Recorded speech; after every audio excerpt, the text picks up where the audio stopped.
Bonjour à tous, j'espère que vous allez bien. Bienvenue dans cette nouvelle vidéo. Aujourd'hui, on va parler des news de la semaine. Alors, il s'est passé plein de choses. On va parler tout simplement de la nouvelle réglementation des États-Unis sur le Clarity Act. On va également parler de la blockchain Robinhood et ce qu'il est en train de se passer actuellement et comment est-ce que tu peux en profiter.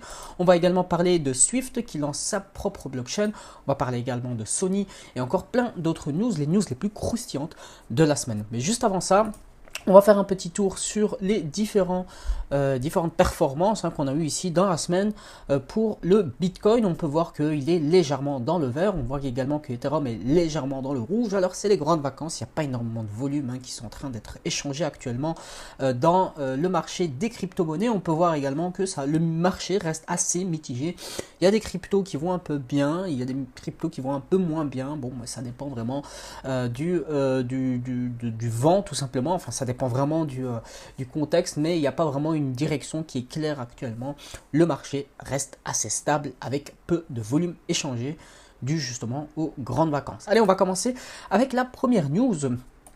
Tout simplement, on a ici le régulateur américains qui vont voter donc pour le Clarity Act qui permet justement de réguler les crypto-monnaies et de savoir exactement si une crypto-monnaie d'un projet qui va venir se présenter sera soit une monnaie à part entière ou une action.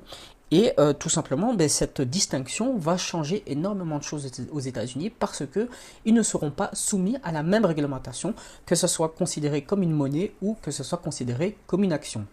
C'est la raison pour laquelle ici c'est vraiment les derniers moments avant de pouvoir être dans un certain flou juridique. Et comme on peut le voir ici dans le tweet que CoinDesk a publié, on voit que Sen Liminus, donc qui fait partie du Sénat américain, nous dit que c'est probablement la dernière chance d'avoir une législation pour les assets digitaux. Et de préférence, il faut que ça soit fait tout simplement le plus rapidement possible. On peut voir que la date limite, c'est le 7 août. Donc à partir du 7 août, on saura si on aura une nouvelle réglementation des États-Unis concernant la considération des projets et des tokens des projets, à savoir si c'est réellement une monnaie digitale ou si c'est une action. Ça va changer plein de choses. On va voir également des échangeurs centralisés qui vont devoir changer, qui vont devoir s'adapter. On va suivre ça de très près.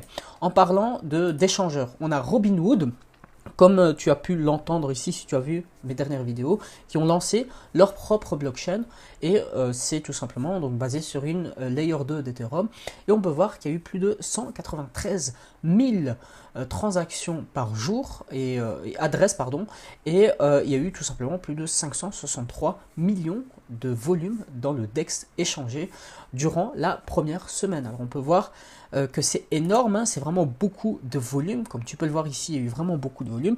Et attention, et c'est là où justement je voudrais attirer ton attention, quand on creuse un petit peu, en fait on se rend compte que tous les volumes qu'il y a eu ici sur la blockchain Robinhood étaient principalement pour trader des meme coins. Tout simplement. Comme tu peux le voir ici, meme coin trading, la plupart en fait du volume qui a été fait, c'était principalement pour trader sur les meme coins. Alors, est-ce que ça donne de l'espoir pour la blockchain Robinhood? À savoir que de base, Robinhood est un échangeur, est une plateforme pour pouvoir acheter des actions en bourse, principalement basée aux États-Unis, et que il est particulièrement connu pour acheter des penny stocks, donc vraiment des actions qui coûtent rien et investir en mode One Life, en mode YOLO. Et généralement, tu retrouves beaucoup les DJs qui sont sur Robinhood. Et là, on se rend compte que finalement, si Robinhood a créé sa blockchain, on continue à avoir le même comportement, c'est-à-dire des DJs à vouloir trader les mêmes coins tout simplement. Donc c'est assez drôle de voir que en réalité la plupart du volume vient des mêmes coins et ça traduit tout simplement par la demande du marché. Aujourd'hui, la plupart des gens veulent gamble sur le marché, ils ne sont pas là pour investir principalement dans des projets innovants ou quoi que ce soit. Non, aujourd'hui les gens veulent gamble tout simplement. C'est la raison pour laquelle on a des volumes qui sont hauts sur les mêmes coins. C'est la raison pour laquelle les Dogecoin et les meme coins en général performent et surperforment à chaque bull run. Et c'est la raison pour laquelle est-ce qu'on a des polymarkets qui fonctionnent toujours aussi bien, même en temps de bear market. Tout simplement. En parlant de blockchain qui fonctionne bien, on a Swift qui a créé tout simplement sa nouvelle blockchain pour apporter les nouvelles banques dessus pour pouvoir faire des transactions. Alors je vais sortir une vidéo ici dimanche normalement, donc dans quelques jours, et abonne-toi bien à la chaîne YouTube pour ne pas manquer cette vidéo là qui va parler de l'ISO 20022. Enfin ouais c'est ça, 20022. Je me trompe à chaque fois mais c'est bien 20022 et qui t'explique bien en détail qu'est-ce que ce nouveau protocole de communication interbancaire et comment est-ce que tu peux en profiter. Et vraiment si je te demande qu'une seule chose, c'est de t'abonner et activer la cloche pour ne pas manquer cette vidéo là parce qu'elle va relativement te retourner le cerveau parce que ça va totalement à l'encontre de tout ce que tu as pu entendre jusqu'à présent sur internet sur le protocole ISO 20022 et tu verras qu'en fait il y a de très bonnes opportunités et je donne même des petites pépites inconnues du grand public qui respectent cette narrative là. Donc vraiment abonne-toi à cette chaîne YouTube pour ne pas manquer cette prochaine vidéo. Ici on voit que Swift a donc sorti sa propre blockchain qui va bien entendu respecter la norme de l'ISO 20022 et qui permettra de tokeniser des monnaies et de pouvoir les échanger directement dans la blockchain. Et on peut voir également qu'il y a plein de banques partenaires, notamment la HSBC, UBS, la Citi, Wells Fargo, vraiment des grosses banques qui vont tout simplement opérer sur la blockchain Swift.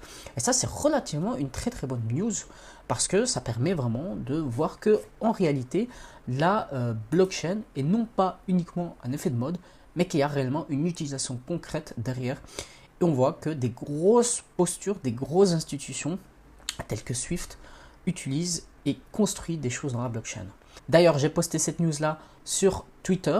N'hésite pas à venir me rejoindre sur mon Twitter. C'est juste ici, c'est juste en bas dans le premier lien dans la description. C'est Crypto Extract YT pour YouTube et je poste tous les jours sur la crypto-monnaie les nouvelles avancées et également des petites idées que j'ai sur la crypto-monnaie et comment est-ce que tu peux en profiter quand il y a des bonnes opportunités. Ça se passe juste en bas et ça te permettra de me suivre et également de poser toutes tes questions. J'y répondrai bien entendu, même dans des vidéos si vraiment la question revient souvent.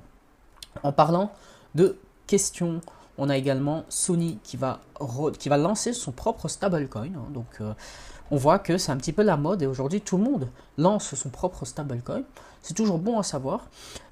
Pourquoi est-ce que beaucoup de personnes, beaucoup de projets lancent leur propre stablecoin? Il faut comprendre que les stablecoins, quand c'est utilisé et quand beaucoup de personnes utilisent ce stablecoin là, c'est vraiment une vache à lait. Okay, beaucoup d'institutions gagnent beaucoup d'argent grâce à ça.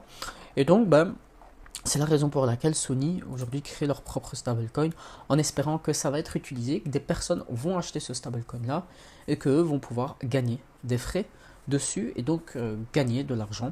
Ça leur permet d'avoir un rendement qui est supérieur à celui du marché en proposant des stablecoins et c'est une stratégie qui est viable pour les entreprises qui ont vraiment de la liquidité dans leur compte. Ça permet d'avoir un rendement sur cette liquidité là et de créer ces stablecoins là permet justement à l'entreprise de gagner un petit peu plus d'argent que s'il laissait ça sur un compte bancaire classique. Donc c'est la raison pour laquelle, c'est vraiment la raison principale pour laquelle la plupart des institutions créent des stablecoins, c'est pour gagner de l'argent. Et dernière petite news, on a Binance qui lance, donc la BNB Chain, donc CZ, lance tout simplement un plan pour créer une nouvelle blockchain spécialisée pour le trading, mais avec de l'IA. Okay, donc spécialisé pour les IA. En gros, ça te permettra de faire plein de transactions sur la blockchain, de faire des transactions, d'acheter, de revendre, etc. Mais ça va être tout simplement spécialisé pour les IA. Donc les bots, par exemple, ils pourront trader très facilement, très rapidement, sans aucune limite. Et ça pourrait vraiment, ça peut envoyer des transactions par seconde. Vraiment, je crois qu'ils l'ont mis ici dans l'article. Voilà, tu vois. Donc, il y a plus de 2800 transactions par seconde à 5200. Donc, tu vois que ça va être vraiment une blockchain qui va pouvoir supporter beaucoup de transactions. Et donc, ça va être vraiment spécialisé pour tout ce qui est agent IA. Par exemple, si aujourd'hui, tu veux créer un agent IA qui va aller rechercher ou trader sur le marché, mais ça va être vraiment une blockchain qui sera faite pour. Et ça peut être vraiment une très bonne narrative pour ça. Et c'est d'ailleurs la raison pour laquelle, et encore une fois, suis-moi sur mon Twitter parce que dessus j'ai partagé ça. C'est la raison pour laquelle j'ai parlé du Aster. Le Aster, c'est une crypto-monnaie qui est créée par la fondation Binance. C'est l'équivalent de Hyperliquid, mais sur la blockchain Binance. Et si tu veux, c'est un perpétual DEX qui te permet de prendre des ordres sur le marché, etc., mais de façon totalement décentralisée. Et si tu veux, la narrative que je vois, c'est qu'à l'heure actuelle, il va y avoir de plus en plus de personnes qui vont utiliser ces perpetual DEX totalement décentralisés. Et quand tu as des projets comme ça de Binance qui sont en train d'être créés, ces blockchains-là vont être reliés à Aster pour pouvoir faire toutes les autres transactions. Et qui dit plus de transactions sur la blockchain et potentiellement sur l'échangeur Aster, ça voudrait dire que Aster va pouvoir générer plus d'argent et donc faire plus de buyback et burn tout simplement plus de tokens. Et donc l'écosystème de Binance reste très intéressant, notamment encore une fois dans la narrative des DEX décentralisés, pas des DEX mais des échangeurs décentralisés, parce que ça permet vraiment, on voit que ça se développe à fond dans ce côté-là. Et je trouve même que c'est un peu mieux que Hyperliquid, parce que Hyperliquid c'est vraiment un échangeur décentralisé et Aster ça vient vraiment avec tout un écosystème derrière. Et c'est vraiment ça qui différencie Aster de Hyperliquid, et je trouve vraiment la narrative très intéressante, surtout pour le prochain bull run. Donc vraiment, BNB sont en train de travailler très dur actuellement, ils sont en train vraiment de créer des nouvelles choses qui sont vraiment en adéquation avec comment est-ce que l'économie fonctionne, donc avec l'arrivée de l'IA, et je trouve ça vraiment très très bien pour Binance et pour l'intégralité de l'écosystème. Voilà, j'espère vraiment que cette petite vidéo récap des news de la semaine t'a plu. N'oublie pas de t'abonner, ça se passe juste en bas, et également de me suivre sur mon Twitter. Et nous, on se dit à la prochaine pour la prochaine vidéo. Salut!